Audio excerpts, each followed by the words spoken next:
I am currently in Kenya. There's a lot going on right now, but in all of this, there's a picture that I really want to talk about that features me because there's a lot that's happening in here that I really want white people to listen to. And you know what? Not just white people, because there's a lot in this for three different demos: the animals, black women, and white people, and in this picture particularly white men. So in the picture behind me that I will soon be showing you in full, I went to an elephant sanctuary. Now, what I initially thought was going to be me and the group that I'm with having like some one-on-one times with the elephants was actually more like me, the group I was with, and a couple hundred people.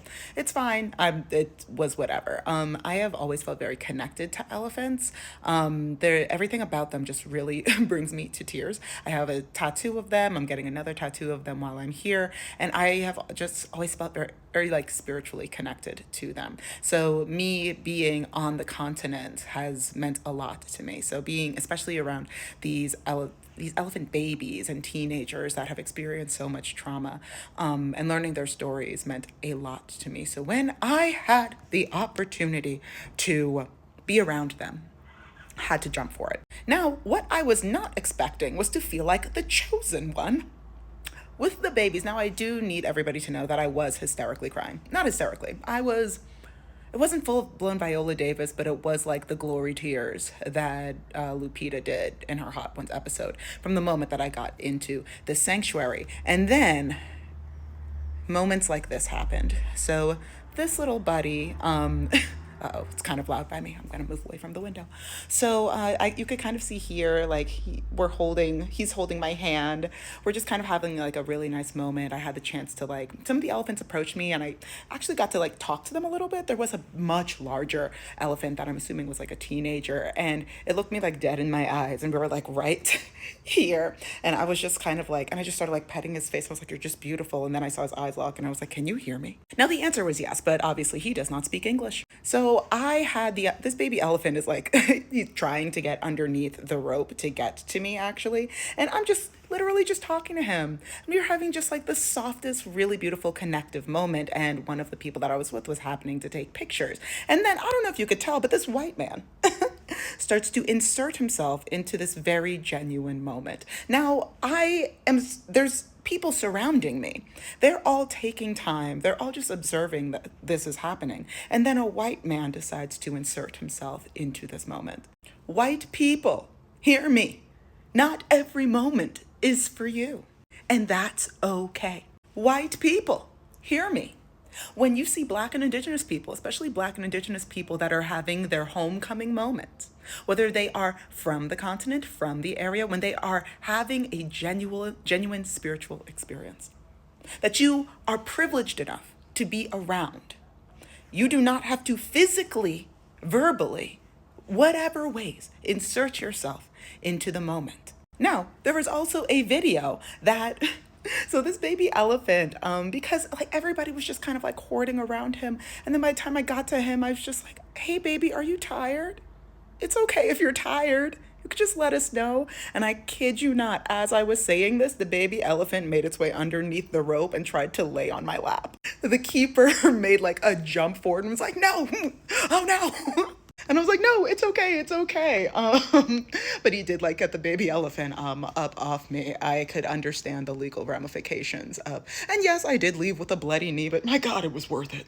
Now, I recognize that there is a beauty and a majesty and a wonder to Black women globally throughout the diaspora. Obviously, I am one of these majestic beings that are among us. While I was fully prepared to cry for the entire time that I was there, I was not prepared to, oh geez, I have 5 minutes before I have to go downstairs. I was not prepared to have multiple elephants come find me, look at me, hold me, and then try to lay on me. And then I showed this to some of my Kenyan friends, like some of the other pictures that I have and videos. I'll probably be posting them on my Patreon, of what happened. And they were like, "Shayna," one of them was like, "Shayna, I've been to that orphanage at least 100 times, and these elephants do not act like this with people." And I'm like, "Oh."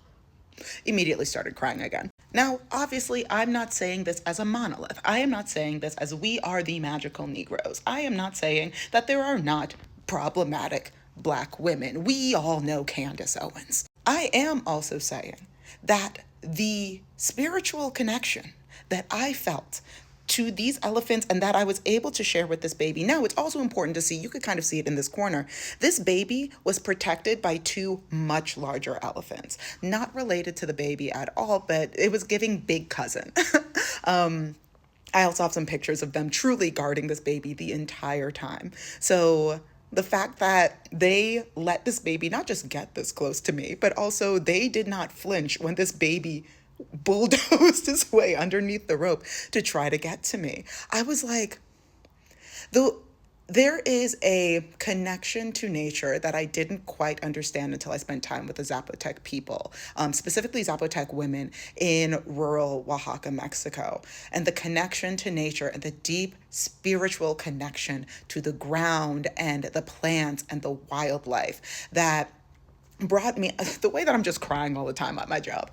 The way that I was like, oh my God, you hear about it and you read about it, but then when you actually see it in practice, it really does take your breath away, and encouraged me to get closer and to dive deeper into what this looks like for me with my genealogy through not just the transatlantic slave trade with my parents being in the Caribbean and then me being first gen born in the United States, and really like being in this mix between like Caribbean culture and Black American culture, but also like, okay, what would it feel like to connect to, I don't know, like as far back as I can go.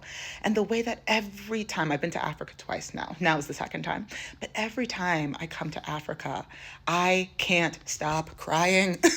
And then to have the creatures, the spirits that I have always felt this deep, longing, distant connection to, see me, hold my hand, try to rest on me.